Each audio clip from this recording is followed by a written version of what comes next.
वेगवान घडामोडी, थेट सत्य आणि निडर पत्रकारिता. अफवांना नाही तर तथ्यांना देतो आम्ही जनतेचा आवाज. शोध बातमीचा, वेध सत्याचा. तुम्ही पाहत आहात सूर्य वार्ता न्यूज. जनतेचा विश्वास, सत्याचा प्रकाश. नियंत्रक सेवावाटप तसेच राज्यस्तरीय पथकाचे माननीय सन्माननीय श्री चंद्रकांत डांगे साहेब यांच्या पथकाने आज छत्रपती संभाजीनगरमध्ये मौजे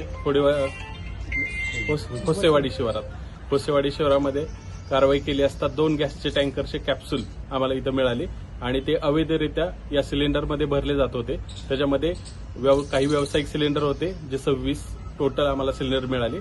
त्यात काही व्यावसायिक, काही घरगुती आणि काही छोटे 5 किलो सिलेंडर होते. तर एकूण मुद्देमालाची टोटल रक्कम जर काढली तर 1,26,00,000च्या अंदाजे जवळपास जाते. आणि त्या संदर्भात मध्ये MIDC इथं वाळूज येथे आम्ही गुन्हा दाखल केलेला आहे आणि तसंच पुढील कारवाईसाठी 2 आरोपी पोलिसांच्या ताब्यामध्ये दिलेले आहेत. किती वाजता कारवाई झाली सर? रात्री साधारणतः 10च्या सुमारास ही कारवाई सुरू झालेली आहे. आणि किती लोक होते कारवाईला तुमची? कारवाईला आमचे टोटल 15ची टीम होती. आमच्याकडचे जे नियंत्रक सेवावाटप यंत्रणेचे 12 ते 13 लोक आम्ही सगळे टोटल अधिकारी आणि कर्मचारी, आणि बाकीचे आम्हाला सहाय्य करण्यासाठी आलेले स्थानिक जिल्हा पुरवठा अधिकारी विभागाचे अधिकारी आमच्यासोबत होते.